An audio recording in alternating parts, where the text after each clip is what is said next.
Hello fellow leggers, thank you once again for joining us. We're in the heart of London's West End, just down from Trafalgar Square, because we are going to the Trafalgar Studios. And we are seeing the Edinburgh Fringe premiere, but now West End transfer of the critical smash hit play, Education. So stick around to hear all of our thoughts. Find out how many stars, whether it's break a leg or leg it.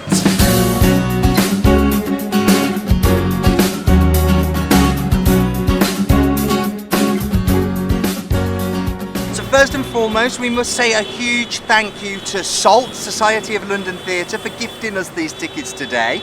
Thank you, If you SALT. don't know who SALT are, they are fantastic. They are literally pretty much solely responsible for West End Theatre, really. They have a great website where you can, Official London Theatre, where you can buy tickets. They're responsible for the Olivier Awards. West End Live, which is coming up this month. Yes, TKTS booth, where you can get some fantastic deals on last minute tickets.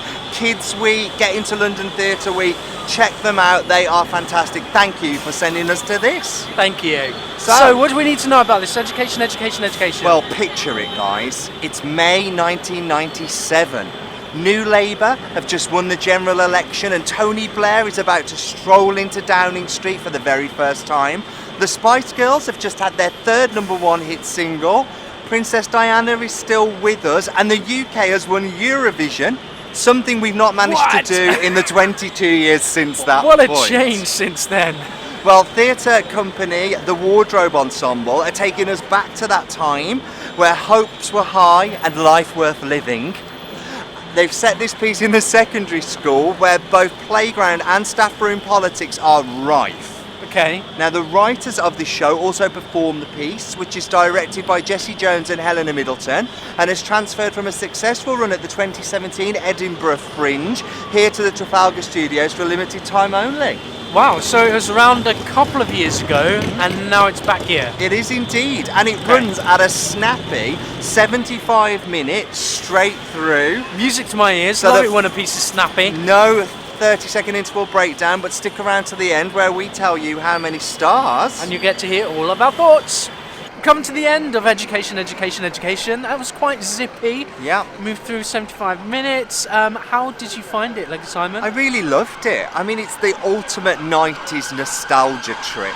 If you went to a comprehensive state-run school in the 90s, you're going to recognise everything about this piece. You're going to be swept back to an era where your only worries were getting through the day and making sure your Tamagotchi survived. And what's not to love about that time where everything did seem simpler?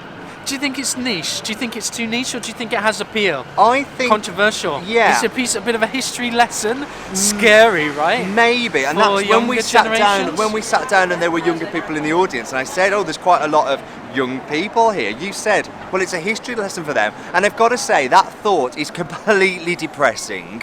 Like, it made me feel about 300 years old.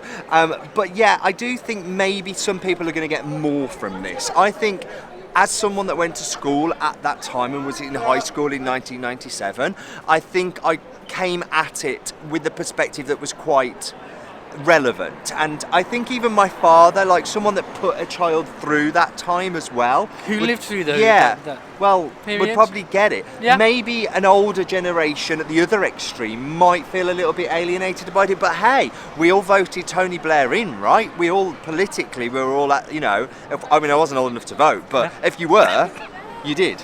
Yeah, I think it's an interesting piece. I think it's quite well crafted. To think that it's been devised as well. There's some really interesting elements of production. It moves really well in its physicality. They're moving constantly using sound effects to accentuate certain moments. It kind of is along the line of comedy, but then suddenly they jump into quite serious commentaries onto the state of teaching. Yeah. I feel as if we've seen some of this in some sitcoms on Channel 4, like Teachers. We're inside the teachers' kind of where they take their tea breaks? What's the word I'm looking for? Staff room. Yes. We're seeing into the staff room and the commentary on the students. Room. The faculty room. So yeah, interesting.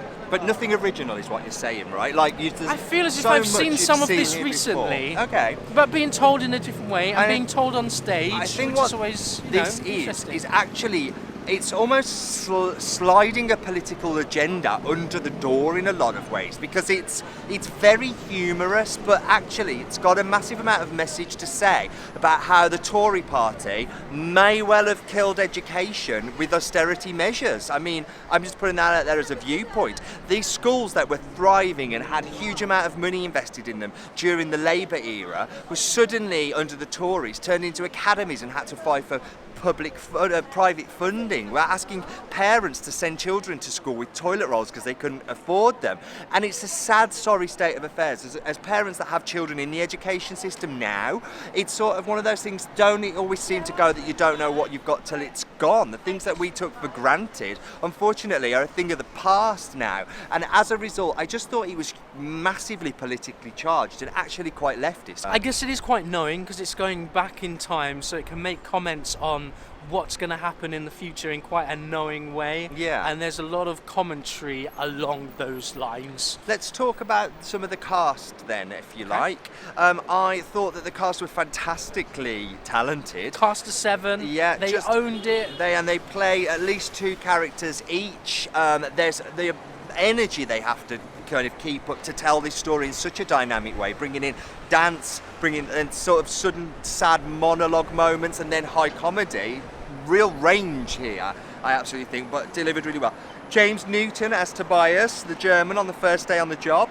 I really liked his character. I like what he did with it, and I also liked that character was the central character. So that's almost like in the writing, I guess. He's like the narrator, isn't he? Yeah, and this outsider, complete outsider from Germany. So again, commentaries there on what's currently going on with the Brexit and EU situation. I mean, they literally draw Possibly. the line between a map of the UK and the rest of the world at one point, which is, sectioning off. And they say about the world isn't, these myths, this sort of idea that we're the best is a myth. King Arthur's legend is a myth. It's all a myth. And the way he told that was really good. So actually what James Newton did, I loved his accent. I don't know if he's German or not, because I don't want to comment, but I was convinced that he is German. So I'm going to make the assumption that he was, because he carried it off so well. Not just the accent, but the mannerisms of someone from Europe. Yeah. It was brilliant.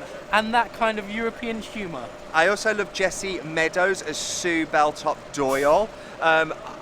She gets physically assaulted, hashtag spoiler, but I remember one of the students in my maths class breaking my teacher's fingers. So it all came flooding back to me, it really did. But I thought she played that vulnerability and optimism really well. She always saw the best in them, regardless of what they did to her, because the students put her through hell. And I guess, again, going back to the plot, there is a bit of a commentary on that about what is the best line to take for students. Is it more of the punitive approach? Do we chastise, discipline, send them out, and you've got the other teacher kind of saying, no, we need to believe in our students and give them another chance. We are responsible for what has happened to these children if they suddenly start to rebel. So some interesting commentary there. Hanora Kamen as Louise Turner, the sort of head teacher, the disciplinarian of it all, really. Yep. Thought she was really convincing.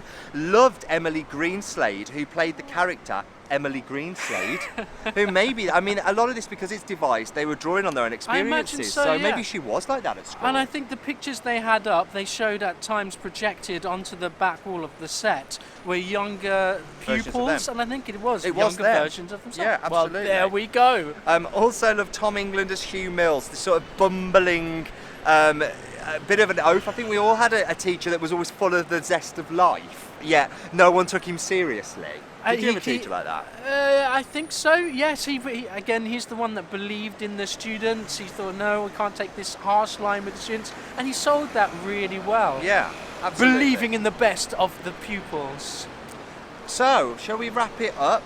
Yeah, I guess sound was good. Yeah, there's not much to talk about. Benjamin Grant did the sound, but the sort of sound. Soundtrack Lighting, throughout of the period, Catherine which Williams. really added a real thumping soundtrack to it. It's a single set, so there's not much to talk about there, but Lucy Sierra was on the set. But So, constantly moving doors as part of the set, and Yeah. chairs and tables, real creative ideas. coming out of the director. So anyway, education, created by the Wardrobe Ensemble. We are going to give